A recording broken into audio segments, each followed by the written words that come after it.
I am going to put Jim in his place once and for all.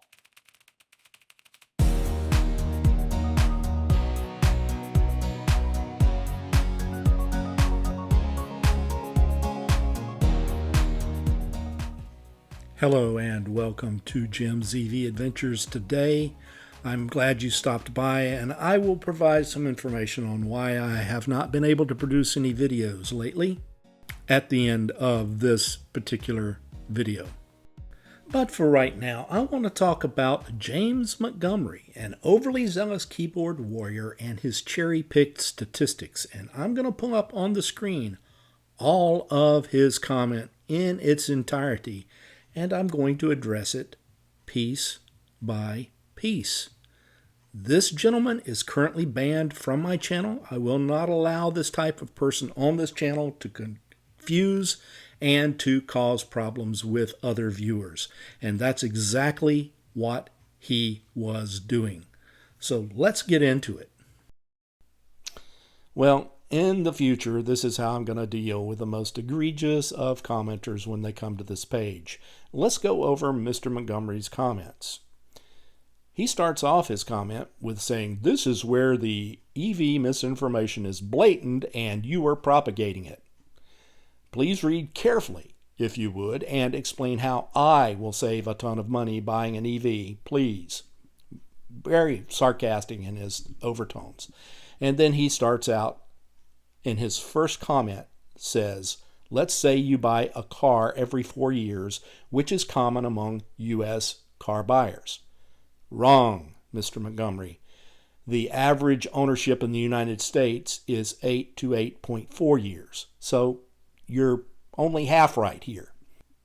Then he says you only drive 54,000 miles over that 4 years. Again, in 4 years, you will have driven 58,800 miles based on the average yearly driving range in the United States of America. Then he goes into it cost $11,000 more for an EV than an equivalent ICE car. And that's a known statistic. Look it up. No, I don't have to look it up. I already know. It's less than half that, my friend. And then he says, that right there is 3,666 gallons of gasoline I could have bought at $3 a gallon. And that means I could have gone 91,000 miles of driving at 25 miles per gallon, which is low for a modern car. Again, wrong on those statistics as well. And his final statement in this gasoline thing is that my first 91,000 miles are free and you're still paying for charging. I'm really at a loss for words on how to address something as moronic as this series of statements. Then he jumps over on the insurance bandwagon and starts talking about a report from Insurify saying that the EV average annual premium is $3,400, whereas the ICE average annual premium is only about $2,800. So EVs cost 23% more to insure. Maybe based on information from Insurify, which is a big oil bought and paid for propaganda machine. I don't trust them as far as I can pick them up, and if it was a published publication, I wouldn't use it for toilet paper. Then he uses that same organization, Insurify, to talk about the average cost of an EV repair.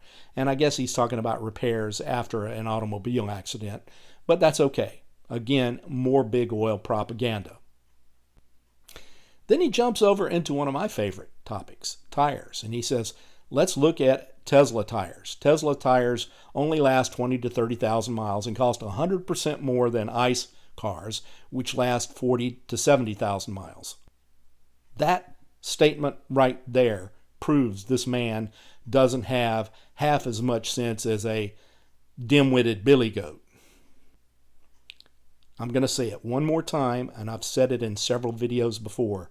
There is no such thing as an EV tire. That's it.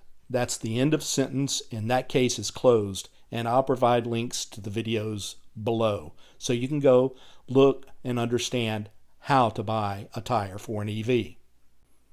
And then he says, and you say, but wait, repairs. I guess by what he means in repairs, I'm talking about maintenance costs. And you're going to have many more routine maintenance costs in an internal combustion engine car than you ever will in an EV. That is a known fact, and anybody can sit down and do the math themselves. Then he finally talks about Teslas break down less. Do they? Well, yes, they do. 27% fewer breakdowns. And I'm not sure where he got that information from, but he says only 27%. And then he starts cherry picking data about pre-2019 Teslas, ranking 26 out of 26 brands for reliability.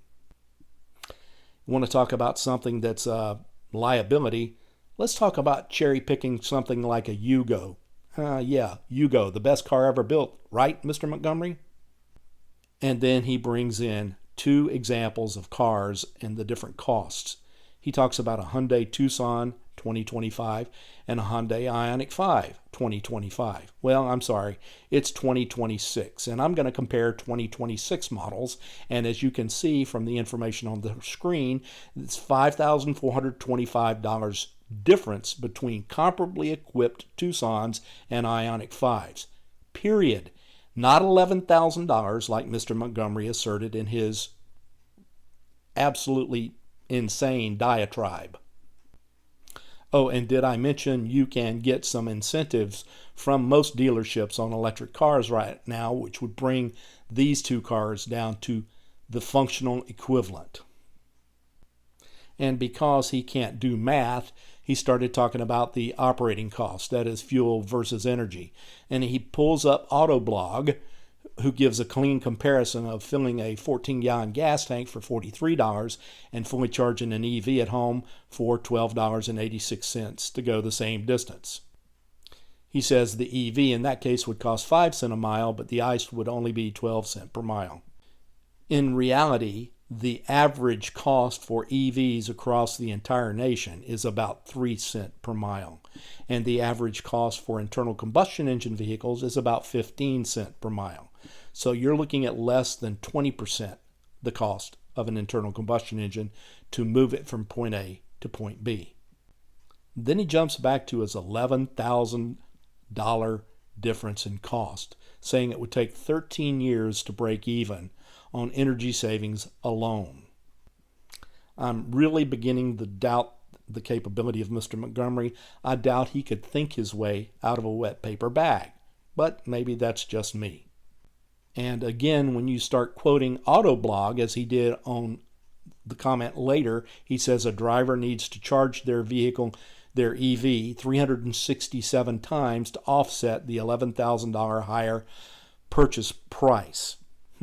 Autoblog, again, another rag that if it were paper, I would not use it for toilet paper. So on virtually every point that he made in his comment, he is 100% wrong, provably wrong, and anybody that honestly sits down and does a comparison in costs of an electric vehicle and an equivalent internal combustion engine vehicle will find that the numbers that he has provided here are patently false. And on a different video altogether, he said that General Motors made the right financial decision whether you like it or not. Only 16% of people polled in the U.S. are even considering an EV. Well, that's a bald-faced lie. And then he goes on to say that 46% of people who bought one are considering going back to an internal combustion engine vehicle. Again, that is a bald-faced lie. Not only have I personally interviewed well over 100 EV owners, the statistics are much, much better than what he quoted. Only 16% of people do not consider an EV when they're purchasing a new vehicle, and of the people who own one, more than 90% would own an EV again. These are things that all you have to do is a simple AI search or even a Google search, and you will find that answer online. And his final statement was, when EVs become as capable in all weather conditions and have a 500-mile range and can charge in 5 minutes like a real car, then it may be time to get back on the EV train. Well, I'm going to say this, and I'm going to say it simply. If you're driving your car 500 miles without stopping, you are a blithering idiot. And as far as the time it takes to charge my car, I pull into my garage, plug it in, and go to sleep.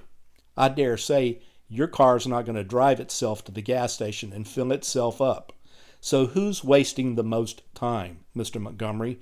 Answer that question and be honest about it, but I doubt you'll be able to. And as I alluded to at the very beginning of this video, I'm going to let you know right now the reason I haven't been able to make videos like I really prefer to make. I have a family member who is in very serious condition, and I have been dealing with that issue now for about a month and a half. So thank you for your consideration as we continue to deal with this situation, and I promise I'll be back doing this as full-time as I possibly can within a few short weeks, or at least I hope I can.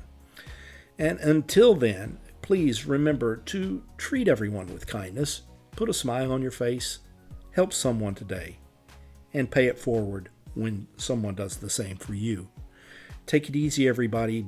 Be kind and be safe out there, and I hope to see you real soon or somewhere along the route from point A to point B. Don't forget to subscribe. See you later.